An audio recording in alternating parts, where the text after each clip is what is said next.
सुप्रभातम भैयावान। कैसे हैं आप लोग? मैं नीता कुमारी सरस्वती विद्या मंदिर मोतीवाग किशनगंज आज आपको कक्षा सप्तम सामाजिक विज्ञान भूगोल का पाठ 10 पढ़ाने जा रहे हैं। आज का पाठ जो आप लोग पढ़ेंगे वह है रेगिस्तान में जीवन। प्यारे बच्चों, रेगिस्तान नाम आते ही हमारे समझ में आता है दूर दूर तक रेत का टीला, पानी नहीं, कोई वनस्पति नहीं। लेकिन दरअसल ऐसी बात नहीं है। रेगिस्तान या मरुस्थल जो हम बोलते हैं वह ऐसे क्षेत्र होते हैं।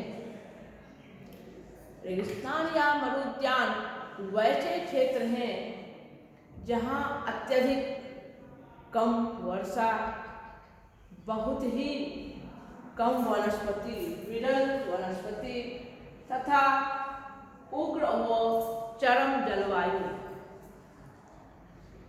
पिछली कक्षाओं में आपने चरम जलवायु या उग्र जलवायु तथा सम जलवायु के बारे में पढ़ा।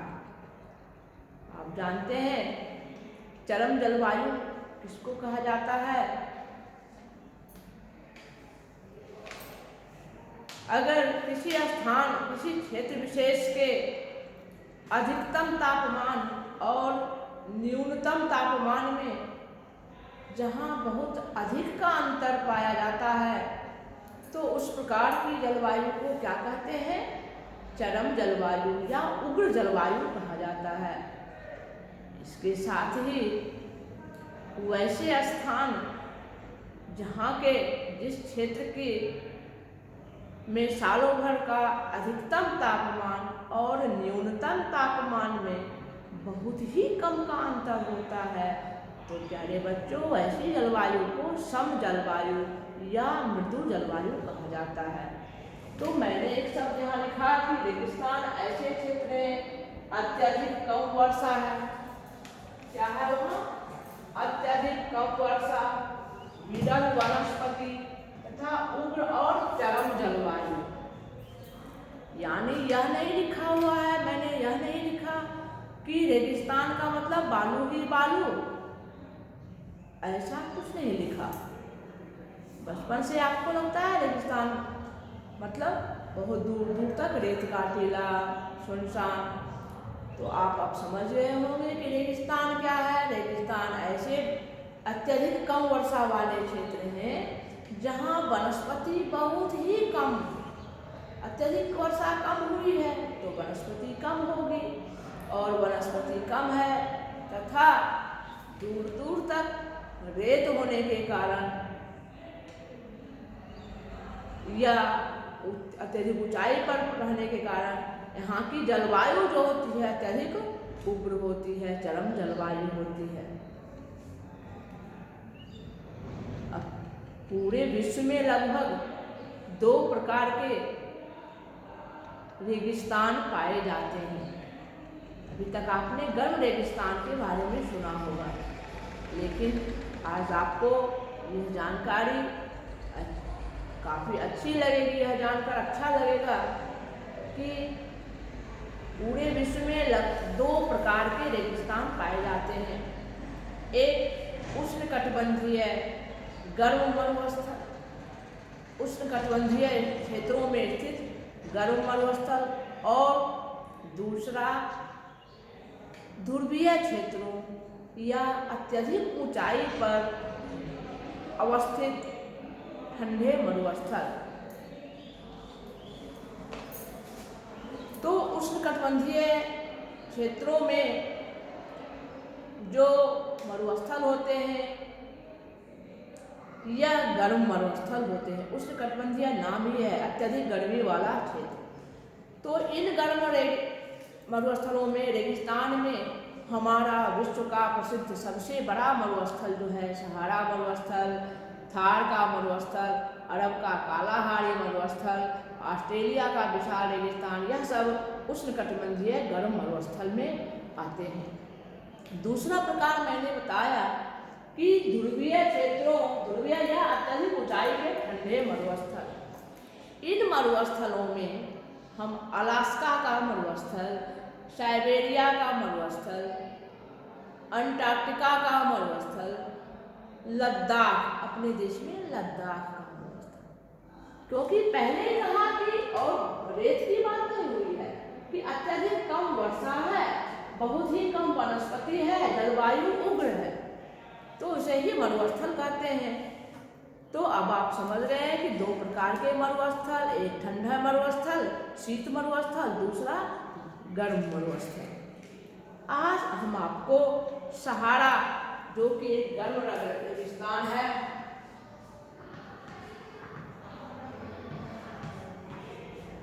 जो अफ्रीका महाद्वीप में स्थित है,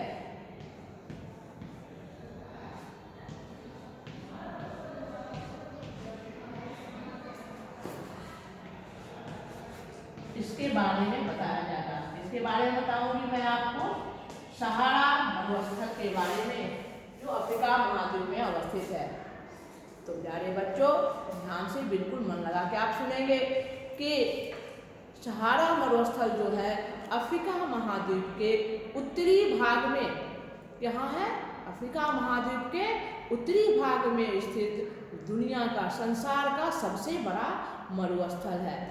यह पश्चिम में अटलांटिक महासागर के तट से लेकर, पश्चिम में अटलांटिक महासागर के तट से लेकर पूरब में लाल सागर तक, पूरब में लाल सागर तक लगभग 8.54 मिलियन वर्ग किलोमीटर क्षेत्र में फैला हुआ है।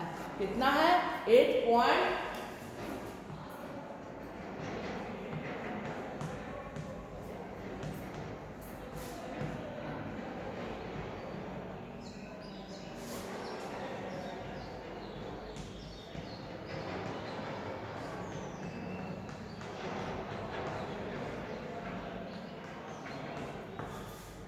है 8.54 मिलियन वर्ग किलोमीटर क्षेत्र में फैला हुआ है। कहाँ से कहाँ तक? अटलांटिक महासागर के तट से लेकर लाल सागर, पूरब में लाल सागर, पश्चिम में अटलांटिक महासागर, इतने दूर में यह फैला हुआ है। यह चारों ओर से 11 देशों से घिरा हुआ है। यह मरुस्थल चारों तरफ से 11 देशों से घिरा है। कितने देशों से घिरा है? 11 देशों से घिरा है। ये प्रमुख देश हैं अल्जीरिया, चाड, मिस्र, लीबिया, ट्यूनीसिया, मैरितानिया, माले, नाइजर, सूडान, मोरक्को और सेनेगल। ये 11 देश हैं जो इस विशाल मरुस्थल के चारों ओर अवस्थित हैं। इसके पूर्व में नील नदी है। पूर्वी किनारे पर क्या है? यह नील नदी, और पश्चिमी किनारे पर नाइजर नदी बहती है। इस मरुस्थल के पूर्वी किनारे पर नील नदी और पश्चिमी किनारे पर नाइजर नदी बहती है। आपको पता है कि इसी नील नदी का वरदान, मिस्र को नील नदी का वरदान है। अगर नील नदी नहीं होती तो मिस्र की सभ्यता कहाँ पनपती? उसी नील नदी की घाटियों में, वहाँ ही जल है जिसके नदी घाटी या उपजाऊ में मिस्र को पनपने का, मिस्र की सभ्यता को पनपने का सौभाग्य प्राप्त हुआ। इसका अधिकांश भाग जो है वह रेतीले, चाहे तो कुछ भाग है वह रेतीला मैदान है, रेत ही रेत है, या कुछ भाग जो है पथरीला पठारी है। केवल रेत का मैदान ही मैदान नहीं है, कुछ भाग रेतीला मैदान, रेत भरे मैदान से भरा हुआ है, तो कुछ भाग पथरीले पठारों से भरा पड़ा है। इस महाद्वीप के ठीक बीचों बीच से कर्क रेखा गुजरती है। इस महाद्वीप इस मरुस्थल के लगभग बीचों बीच, बीचों बीच से कौन सी रेखा गुजरती है? कर्क रेखा। और यह बिल्कुल उष्ण है, यानी कर्क रेखा गुजर रही है तो यहाँ गर्मी तो काफी पड़ेगी ही। तिबेती पर्वतमाला, यहाँ की एक प्रमुख पर्वतमाला है तिबेती पर्वतमाला, उसका माउंट इमीकुशी, माउंट इमीकुशी।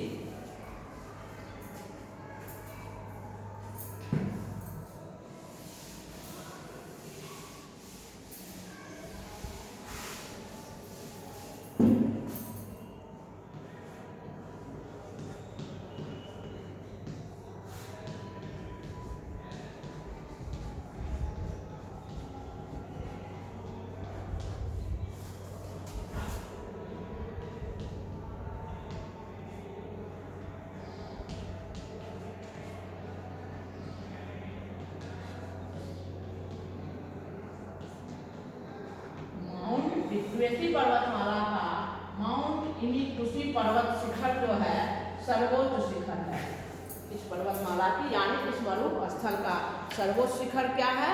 माउंट इमीकुशी, जो 3415 मीटर ऊंचाई है उसकी। प्यारे बच्चों, इसका एक चौथाई भाग इस रेगिस्तान का, इस मरुस्थल का एक चौथाई भाग जो है रेतीले मैदान से किससे भरा पड़ा है? रेतीला मैदान, रेत ही रेत, दूर दूर तक कहीं कुछ नजर नहीं आता है और वहाँ कोई जल का भी साधन नहीं है, सब बंजर समतल जलहीन है, बंजर है, यानी रेतीला मैदान जो है वह बंजर, यानी उपज भी वहाँ कुछ नहीं, बंजर बिल्कुल है और जलहीन है। इसलिए इसको एल्खेला भी कहते हैं। क्या कहते हैं?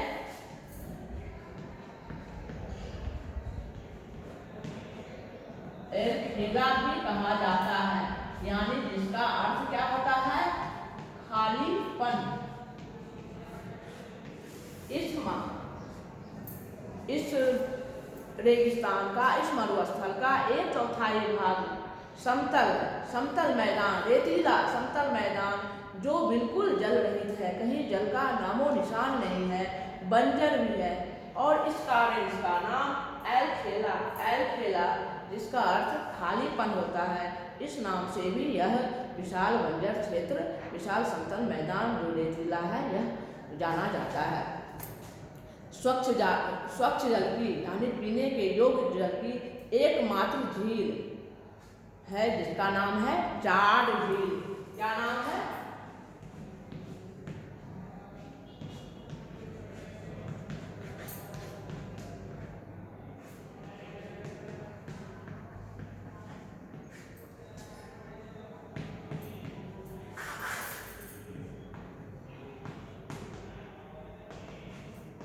जाड नामक झील जो है वह स्वच्छ जल की एकमात्र झील है इस रेगिस्तान में। अब यहाँ की जलवायु के बारे में कुछ चर्चा करते हैं। जैसा कि पहले ही मैंने बताया कि रेगिस्तानी इलाकों की चरम और उग्र जलवायु होती है और यह रेगिस्तान क्या है? रेत से भरा हुआ है, गर्म मरुस्थल है, तो यहाँ रेत की मात्रा होगी, सब जगह रेत ही रेत होगी।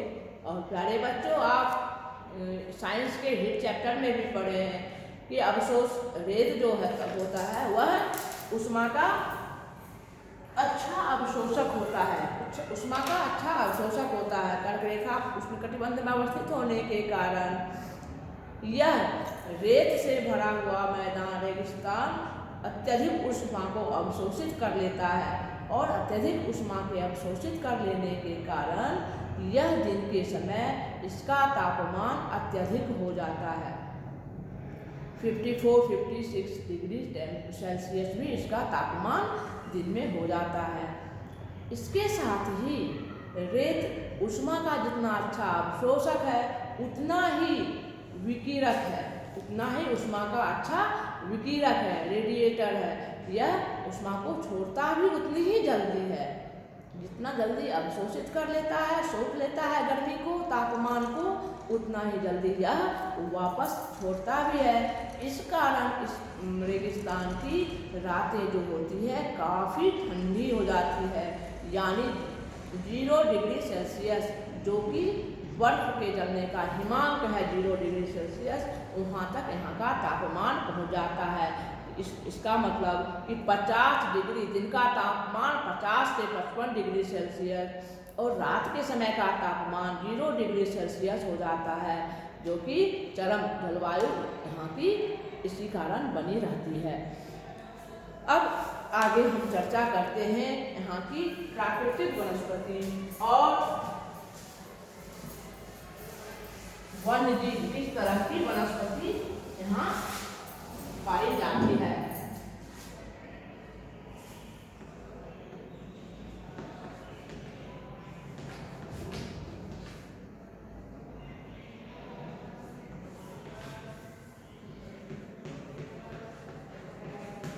प्राकृतिक वनस्पति आप समझ चुके होंगे कि रेतीले वन या इस तरह के क्षेत्र में किस तरह की वनस्पति पाई जाती है या किस प्रकार के वन्यजीव पाए जाते हैं। यह विभिन्न कक्षाओं, पिछली कक्षाओं या पिछले पाठों में भी आप पढ़े हैं। तो अब हम सहारा रेगिस्तान की वनस्पति, किस प्रकार की वनस्पति यहाँ पाई जाती है तथा किस प्रकार के वन्य प्राणी पाए जाते हैं, उसके बारे में मैं आपको बताऊंगी। यहाँ वनस्पति की जब बात करें तो वनस्पति क्या होती है, काफ़ी विरल, बहुत ही कम पेड़ पौधे यहाँ पाए जाते हैं। यहाँ वनस्पति में क्या पाया जाएगी, कांटेदार झाड़ियाँ होगी, खजूर के पेड़ होंगे, बबूल के पेड़ होंगे, कीकर के पेड़ होंगे। जहाँ पर कुछ पानी उपलब्ध होता है, मरुस्थल में भी कहीं कहीं बीच बीच में कोई झील या छोटे तालाब, इस तरह जल का स्रोत मिल जाता है, तो वहाँ कुछ क्या होते हैं, वनस्पति संभव होती है। और यह क्षेत्र क्या कहलाता है, मरुद्यान। क्या कहलाता है, मरुजोर उद्यान। क्या कहलाते हैं, मरुद्यान कहलाते हैं। जहाँ पर थोड़ी जल की उपलब्धता रहती है, तो वैसे क्षेत्र में कुछ वनस्पति संभव है और वैसे क्षेत्र मरुद्यान कहलाते हैं। मरुद्यान के जो खजूर वहाँ होते हैं, वहाँ खजूर का पेड़, अनाज भी कुछ, बाजरा वगैरह, ज्वार वगैरह और सब्जियाँ भी उगाई जाती हैं। वन्य जीव वहाँ के जो प्राणी हैं, किस तरह के जानवर पाए जाते हैं, या आप सबसे पहले आप जानते ही होंगे कि रेगिस्तान का जहाज कौन सा जानवर है, बिल्कुल सही, आप जानते हैं, ऊँट। ऊँट को रेगिस्तान का जहाज कहा जाता है। और इसके साथ ही भेड़, बकरी, लकड़बग्घा, सियार और लोमड़ी भी इस क्षेत्र के, इस मरुस्थल के प्रमुख जीव जंतु हैं। रेगिस्तान का जहाज उनको क्यों कहा जाता है, आप जानते हैं कि वह लंबे समय तक बिना जल के और भोजन के भी रह सकता है, उसमें एडेप्टेशन है और वह इसलिए उसको रेगिस्तान का जहाज भी कहा जाता है। अब यहाँ के लोग कैसे रहते हैं, यहाँ के लोगों का जीवन कैसा है, इस पर भी थोड़ी चर्चा हो जाती है। तो सहारा रेगिस्तान के लोग कठोर जलवायु में, वैसी चरम जलवायु में रहने के अभ्यस्त हो जाते हैं और इस कारण यहाँ की लेकिन जनसंख्या का घनत्व, जो भारत की जनसंख्या का ही देखते हैं कि जितनी आबादी, जितना जनसंख्या का घनत्व हमारे बिहार, उत्तर प्रदेश में है, जनसंख्या का घनत्व राजस्थान में नहीं है, जबकि क्षेत्रफल की दृष्टि से राजस्थान सबसे बड़ा राज्य है। तो जैसे ही विरल जनसंख्या, यहाँ जनसंख्या का घनत्व क्या होगा, बहुत ही कम होगा। खानाबदोश जातियाँ पाई जाती हैं यहाँ, बेदुइन और तुआरेग।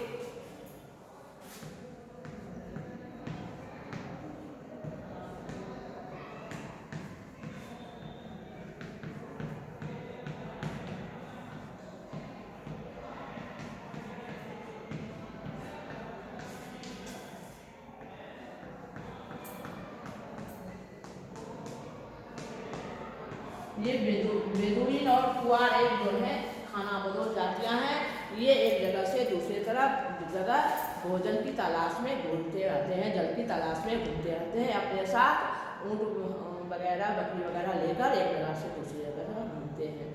ये लोग क्या करते हैं, इन लोगों से दूध, खाल इत्यादि जैसे लोग लेते हैं, दूसरी जगह जब घूमते हैं, और इनको खजूर और कंबल इत्यादि, यानी आपस में ये लोग जहाँ जहाँ घूमते हैं, अपने पास जो इनके भेड़ बकरी वगैरह होती हैं उनसे ऊन निकलते हैं और उनको वह लोगों को देते हैं, उसके बदले कुछ प्राप्त करते हैं।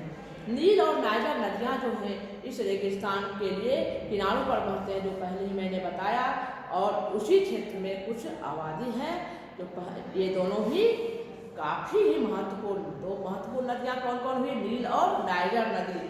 और इसके साथ ही सहारा जो मरुस्थल है उसमें भूमिगत जल जो है वह मरुद्यानों से प्राप्त होता है।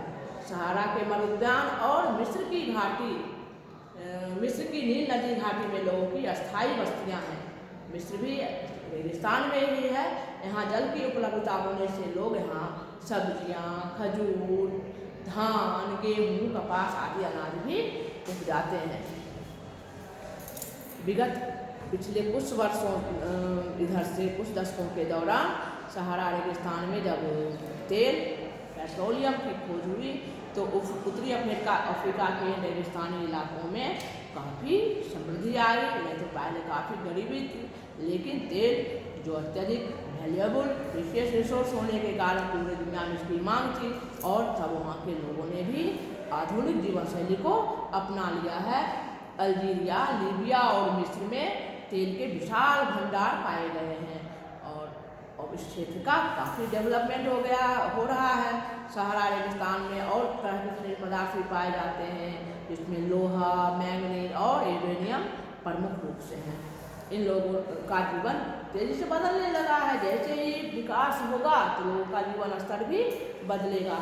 वो अपनी अधिकांश वस्तुओं को दूसरे देशों से मंगाने भी लगे हैं, आयात करने लगे हैं, क्योंकि यहाँ से तेल बाहर जाता है तो बाहर से भी वे दूसरी चीज़ अपनी आवश्यकता की जो चीज़ें हैं वो मंगाने लगे हैं। अब यहाँ भी तरह तरह के एयर कंडीशनड बिल्डिंग्स बन गए हैं और खारे जल को, जो नमकीन जल है उसको साफ करके कैसे पीने योग्य बनाया जाए वैसा बनाया जा रहा है।